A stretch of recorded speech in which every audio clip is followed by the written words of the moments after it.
Simple smart trick, जिसे अपन data validation का नाम भी दे सकते हैं। देखिए, एक्सेल के अंदर सबसे ज़्यादा मुश्किल काम होता है कि आप एक डेटा को कैसे हैंडल करें। तो आज अपन उस डेटा को सिंपल फॉर्मेट में भरना, या यूँ कह सकते हैं फिल करना सीख सकते हैं इजी फॉर्मेट में। वीडियो में अंत तक बने रहें। अगर आप वीडियो बीच में छोड़ के जाएंगे तो आपको कुछ समझ में नहीं आएगा। स्टार्टिंग से वीडियो को एंड तक ज़रूर देखना है। अगर आप हमारे चैनल पर नए हैं तो हमारे चैनल को सब्सक्राइब करें, लाइक करें, बेल आइकन प्रेस करना ना भूलें, ताकि आने वाली नोटिफिकेशंस आपको मिलती रहे। ऐसे ही इंटरेस्टिंग वीडियो के लिए आप वीडियोस को शेयर भी करें और कमेंट में हमें बताएं कि आप नेक्स्ट वीडियो किस पर्पस पर चाहते हैं। ठीक है, तो चलिए अपन स्टार्ट करते हैं without wasting the time. Let's get started. सबसे पहले आपको कीबोर्ड के अंदर विंडो बटन के साथ आर प्रेस करना है। जैसे ही आप विंडो के साथ आर प्रेस करेंगे, आपके पास रन कमांड ओपन होगी। इसमें आप एक्सेल टाइप कर एंटर प्रेस कर दीजिए। ठीक है, जैसे ही आप एक्सेल को स्टार्ट करेंगे कुछ इस टाइप का इंटरफेस आपके सामने आ जाएगा। फिलहाल इससे अपन को मतलब नहीं। इसके लिए अपन क्या पढ़ रहे हैं इस वीडियो में और क्या पढ़ेंगे, देखिए उसके बारे में आपको बताते हैं। आप देख पा रहे हैं ऊपर आपको टैब्स दिख रही हैं, लाइक फाइल, होम, इंसर्ट। इस टाइप से अपने पास एक डेटा टैब भी दे रखा है। ठीक है, इस डेटा टैब का क्या यूज़ है कि एक्सेल में आप जो भी डेटा एंटर करेंगे उस डेटा से कस्टमाइज, या आप उसको अपने हिसाब से सिंपल और हार्ड कैसे भी स्ट्रक्चर में डिवाइड कर सकते हैं।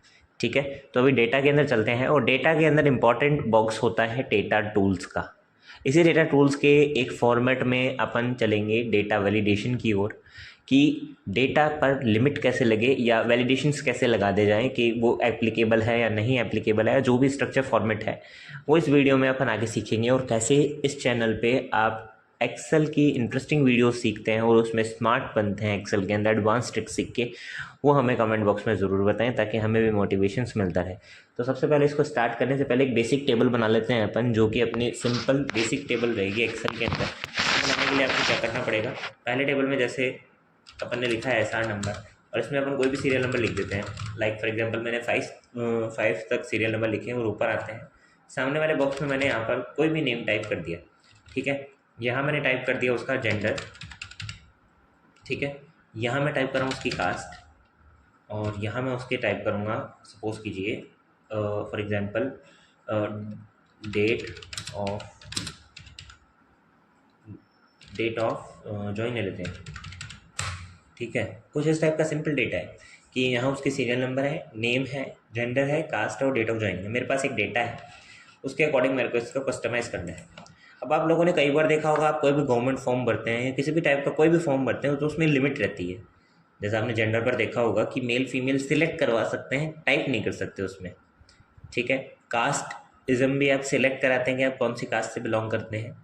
और डेट में भी कई बार लिमिट रहती है कि जैसे कहते हैं ना, इतने से नीचे एज का बंदा नहीं हो सकता, तो एक डेट लिमिट दे देते हैं। तो वही अपन आज एक्सेल में लिमिट लगाएंगे। सबसे पहले आप अपनी पूरी शीट को सिलेक्ट करा देंगे और इस पर बॉर्डर लगाएंगे। बॉर्डर लगाने के लिए होम पर जाएंगे, बॉर्डर कमांड में से आके अपन ऑल बॉर्डर सेलेक्ट करा के बॉर्डर लगा देंगे। बॉर्डर लगाने का मेन पर्पज़ ये है कि अपन को पता रहे कि अपना क्राइटेरिया इतना ही है। ठीक है, अब सबसे पहले डाटा पर गए।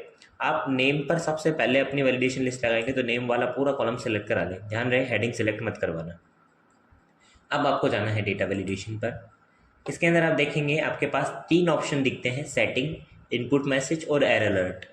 तीनों का मतलब क्या है, देखिए सेटिंग का मतलब होता है कि आप इसमें सेल को अपने हिसाब से कस्टमाइज़ कर सकते हैं as per the setting settled. Input message का मतलब होता है कि आप जब इस मैसेज पे क्लिक करें या इस सेल पर क्लिक करें तो आपको क्या मैसेज शो हो, ये सेल आपको क्या बताए कि इसमें क्या भरना है। और एरर अलर्ट का मतलब होता है कई बार आप गलत भर दें तो क्या उसका रीज़न या उसका आउटपुट निकल के आए। तो सबसे पहले अपन सेटिंग की डिस्कशन करते हैं।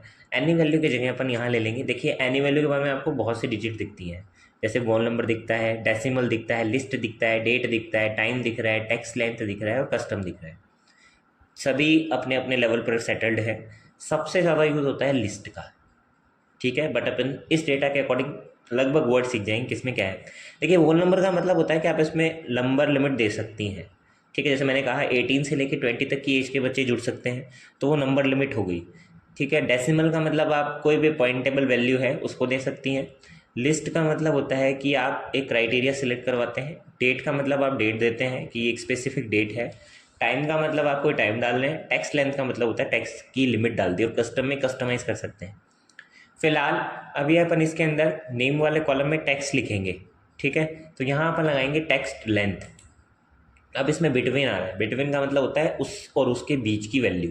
मिनिमम में मैंने दिया कि एक नाम में आप मिनिमम 3 वर्ड लिख सकते हैं, मतलब 3 वर्ड से एक मिनिमम वर्ड बनता है। जैसे RAJ राज, RM राम, ये 3 वर्ड से बनते हैं, तो 3 मैंने लिमिटेड वर्ड दिए हैं। मैक्सिमम लिमिट मैंने दी है 15 की, क्या 15 से ज़्यादा वर्ड यहाँ नहीं लिख सकते। इसका एक उदाहरण अपन ले लेते हैं कि जैसे कई बार कह देंगे कोई कि 15 से ज़्यादा वर्ड तो होते ही नहीं। देखिए आपने एक मूवी देखी होगी, उसमें मूवी का नाम तो मुझे याद नहीं आ रहा, तो उसमें आपने ये नोटिस किया होगा कि वो जो एक पर्सन है वो ये कहता है कि चिन्न स्वामी मित्र स्वामी वेणुगोपाल अय्यर, आपने वो वर्ड सुने होंगे। तो सेम वैसे ही है कि ज़्यादा बड़ा लिमिटेड वर्ड ना हो, आपने एक रेंज दे दी कि लास्ट 15 तक आप वर्ड लिख सकते हैं, तो वही एक लिमिट लगेगी। नेक्स्ट अपन आगे चलते हैं इनपुट मैसेज की ओर। इनपुट मैसेज क्या कहता है, देखिए यहाँ आप कोई भी मैसेज टाइप कर सकते हैं। When a person has click on the cell that it can be show the message. ठीक है, अब टाइटल में आप कोई भी टाइटल डाल देंगे। जैसे फॉर एग्जांपल मैंने यहाँ टाइटल डाला कि आप इस सेल में लिखेंगे सिर्फ नेम, तो मैंने यहाँ पर नेम का एक टाइटल दे दिया। और इनपुट मैसेज में मैं डालूंगा टाइप नेम। ठीक है, टाइप नेम, मैंने ये कोई सिंपल मैसेज डाल दिया। आप चाहे तो बड़ा मैसेज भी डाल सकते हैं। एरर अलर्ट पर चलते हैं। एरर का मतलब अगर वो बंदा गलत लिख दे या लिमिट से बाहर हो, लिमिट के अंदर हो, तो आप दे देंगे यहाँ जैसे लिमिट है। ठीक है, और यहाँ आप लिखेंगे मिनिमम 3, और आपने क्या दिया है, मैक्सिमम कितने दिए हैं, 15। ठीक है, और क्या दिया है, text limit are apply on the cell. Basic message मैंने डाल दिया और इसको कर देंगे ओके। अब आप देखिए किसी भी और कॉलम पे क्लिक करेंगे कोई मैसेज नहीं आ रहा, बट जो आपने सेल सिलेक्ट करवाई है उसमें वो मैसेज शो होगा कि नेम टाइप नेम, जितना एरिया आपने दिया था। अब इसमें आप कोई भी 2 वर्ड लिख दीजिए, लाइक मैंने लिखा SD और एंटर प्रेस करते तो एरर आ रहा है। लिमिट उसमें आपने लिखा था minimum 3 maximum 15, text limit are applicable on the cell. जो आप मैसेज डालते हैं वो मैसेज आ रहा है। आप रीटाइप पे क्लिक करेंगे और दोबारा से वो वर्ड आपको रिप्रेजेंट करता है। इस बार आपने लिखा जैसे राम, तो आपका वर्ड सेलेक्ट हो गया। अब आप 15 वर्ड से ज़्यादा वर्ड लिख देंगे और एरर करेंगे तो सेम एरर देगा। तो आपको क्या करना पड़ेगा, यहाँ कोई भी लिमिटेड वर्ड में लिखना पड़ेगा। तो इस टाइप से आप यहाँ पर वर्ड भर सकते हैं। जेंडर की ओर चलते हैं। अब जेंडर की बात करें, यहाँ पर मेरे को जेंडर देना है जो अपन ये कहते हैं कि 2 ही टाइप के जेंडर आप इसमें भर सकते हैं, मेल और फीमेल। वो आप टाइप नहीं कर सकते, सिलेक्ट करना पड़ेगा। तो इसके लिए आप क्या करें, यहाँ पर बाजू में या सिलेक्टेड सेल्स के पास में आप यहाँ लिख दें एक कॉलम में मेल और नीचे वाले कॉलम में आप लिख दें फीमेल। अपने पास 2 टाइप के सपोज कीजिए टेक्स्ट है। अब अपन जेंडर वाला पूरा कॉलम सेलेक्ट कराएंगे, डाटा वैलिडेशन पर जाएंगे, सेम प्रोसेस रिपीट करेंगे, सेटिंग में आएंगे, एनी वैल्यू की जगह अब आप देंगे लिस्ट। देखिए लिस्ट का यूज़ अब होगा। लिस्ट क्या कहता है कि आपने यहाँ पर अपनी लिमिट दे रखी है कि आपके पास मेल और फीमेल 2 ही टाइप का डेटा है। ठीक है, और वही डेटा इधर फिल हो। तो आपने क्या करा, लिस्ट पे क्लिक करा, सोर्स के अंदर आकर आप अपनी दोनों लिस्ट वाले कॉलम को सिलेक्ट करवा देते हैं। और मैसेज चाहें तो आप यहाँ मैसेज डाल सकते हैं, एरर अलर्ट जैसे इसमें डाला है। फिलहाल मैं नहीं डाल रहा हूँ, प्रेस कर देंगे ओके। तो आप देख पा रहे हैं इन सेल के पास एक ड्रॉप डाउन लिस्ट आ रही है, दिख रहा है आइकन, जूम करके देखते हैं अपन। देख पा रहे होंगे आप, ये छोटा सा आइकन आ रहा है, आप इस पर क्लिक कीजिए। यहाँ आपको 2 नाम दिखेंगे, मेल और फीमेल। जैसे मेल है तो मेल, नीचे वाले कॉलम में मैंने फीमेल डाल दिया। अगर यहाँ आप कुछ लिखते हैं लाइक अदर लिखना है, एक्सेप्टेबल ही नहीं है। क्यों? क्योंकि यहाँ ड्रॉप डाउन लिस्ट लगी हुई है। आपको इनमें से कोई एक ड्रॉप डाउन वैल्यू सेलेक्ट करवानी पड़ेगी। कास्ट में भी सेम, आप यहाँ अपनी कास्ट लिख दीजिए लाइक OBC, SC, ST, 3 ही कास्ट दे रहे हैं।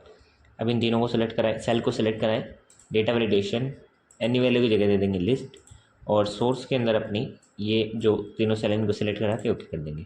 सेम ड्रॉप डाउन लिस्ट आएगी, आप कोई भी कास्ट सिलेक्ट करा देंगे, आपके पास वो कास्ट एप्लीकेबल है।